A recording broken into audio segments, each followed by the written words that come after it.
Wreck. Warning, spoilers ahead. The movie is about a TV reporter, Angela Vidal, and Pablo, her cameraman, who cover a night shift in Barcelona's local fire station.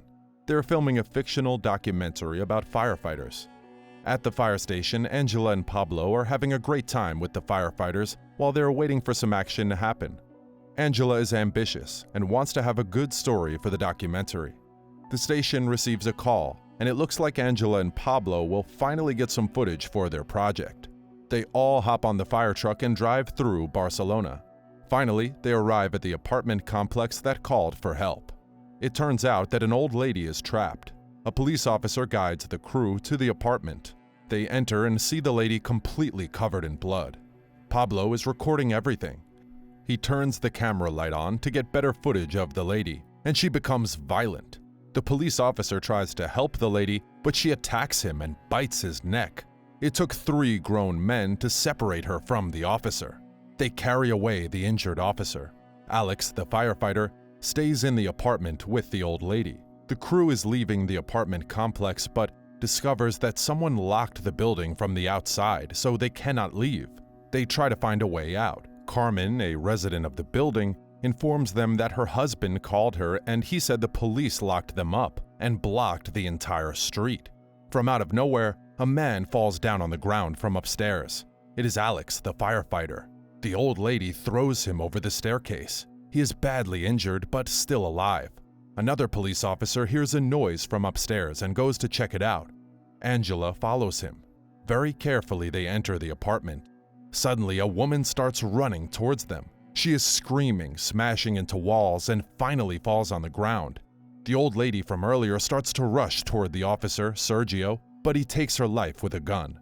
The officer is overwhelmed by the situation and is rationalizing to himself that he did not have a choice.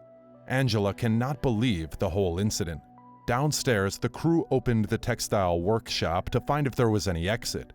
They find a door but are blocked from the outside and taped over with police tape. Nevertheless, they still want to find another exit. One resident informs them that all phone calls, radio, and TV signals are blocked. Everyone blames the government for treating them poorly, so they ask Angela and Pablo to record everything as proof. Carmen's daughter has a fever. A medical assistant who resides in the building is worried. He proposes they escape from the office window. The crew enters the office and follows the medical assistant to the window.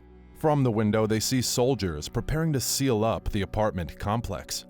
The police officer, Sergio, is tired of the situation, so he takes his gun out and tells everyone to go downstairs. Angela decides to interview Carmen's ill daughter, Jennifer.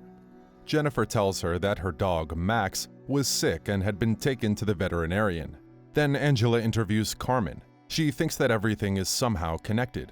The old lady, the injuries, and the lockdown. Soon as she gets out of the apartment complex, she will tell everything to the newspaper. Everyone has a meeting in the textile workshop. Sergio informs them that the doctor is on the way. The doctor will take blood samples from them, and if the test is negative, then they can all leave. Manu, the firefighter, counts the number of people in the apartment complex and asks the residents which apartments are vacant. The argument breaks out between the residents. Carmen accuses the Asian family in the building to be the source of the infection, but Manu mentions that Jennifer and her daughter are the ones who are ill.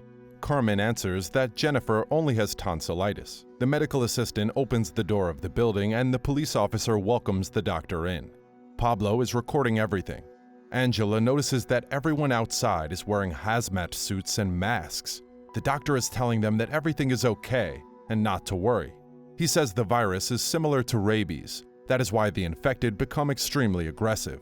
The disease was tracked down to a dog in the building. Angela realizes that is probably Max, Jennifer's dog. They decide to spy on the doctor from the other room. The doctor is handcuffing the injured firefighter. This means the doctor sees him as a threat. The doctor gives the injured firefighter an injection and orders Sergio to handcuff the other injured man. All of a sudden, the medical assistant is attacked. The injured people are aggressive. Somehow they escape, but the medical assistant is locked in the room. Angela tells the doctor to let him go, but he can't because the medical assistant is bitten. The infection spreads through saliva. At that moment, Jennifer starts to cough blood all over Carmen's face. Jennifer runs upstairs. The crew grabs Carmen and cuffs her on the stairs. The doctor gives Manu the syringe and orders him to fix the problem. Manu, Sergio, and Pablo enter the room where the old lady was. They discover her body is missing.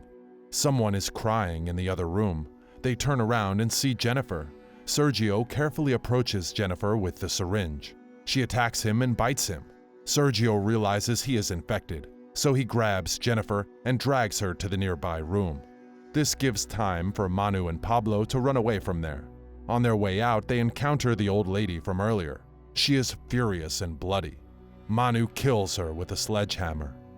Manu and Pablo run downstairs, but everyone is running upstairs, warning them not to go down.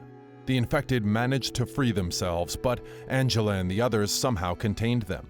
Carmen grabs the doctor and orders him to set her free. He can't because the keys to the cuffs are with Sergio, who is upstairs. Angela tries to help Carmen, but Manu takes her away before she gets infected. Everyone hides in the room upstairs and locks the door. Manu asks them if anyone is bitten. He goes to the doctor but discovers he is infected. The doctor wants to do a good deed before he becomes violent, so he locks himself away. Caesar the resident remembers the building has a basement storeroom that leads to a drain cover. This way they can go into the sewer and come out the other side. But there is a door that can only be opened with the key that the medical assistant left in his apartment. Suddenly, the infected doctor grabs Caesar. Angela realizes they can find out where the medical assistant lives by checking the mailbox and carefully avoiding Carmen, who is infected. On their way back upstairs, Angela is attacked by the infected, but Manu and Pablo save her. They notice the lights go out, so Pablo has to use his camera lights. But the Asian woman is infected and attacks him. Angela somehow moves her away from Pablo. Manu will stay behind and monitor the situation, while Angela runs upstairs to find the keys.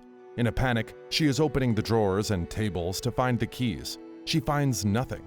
Angela is hopeless, but she finds a desk with keys on it.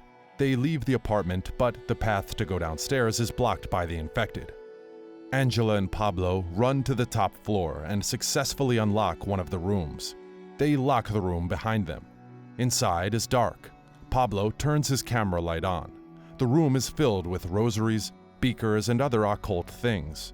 On the wall, they see a poster about how the Vatican investigates the demonic possession of a little girl named Tristana Medeiros. Tristana was in the hospital but mysteriously disappeared. Angela and Pablo start walking around the apartment and they notice more religious iconography and information about the possessed Tristana. They find a tape recorder and discovered that the renter was searching for a cure for the infection. Tristana was infected and her symptoms suggested demonic possession. He tried to treat her, but the virus mutated and became contagious. The renter locked Tristana in the apartment to die of starvation.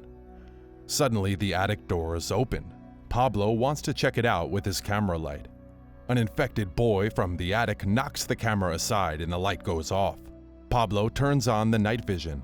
Angela holds on to Pablo as he is trying to find an exit. Soon they discover that they are not alone. In the distance, a person is standing and walking towards them.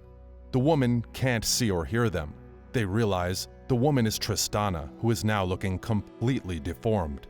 This means that the origin of the virus is demonic, and no cure can save them. They wait for Tristana to leave, but someone by accident knocks something over in the apartment.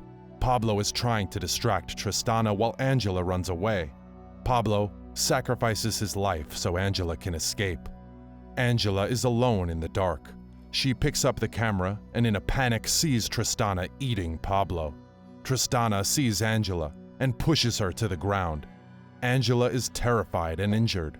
Slowly and carefully, she crawls to the camera, only to be dragged away into the darkness.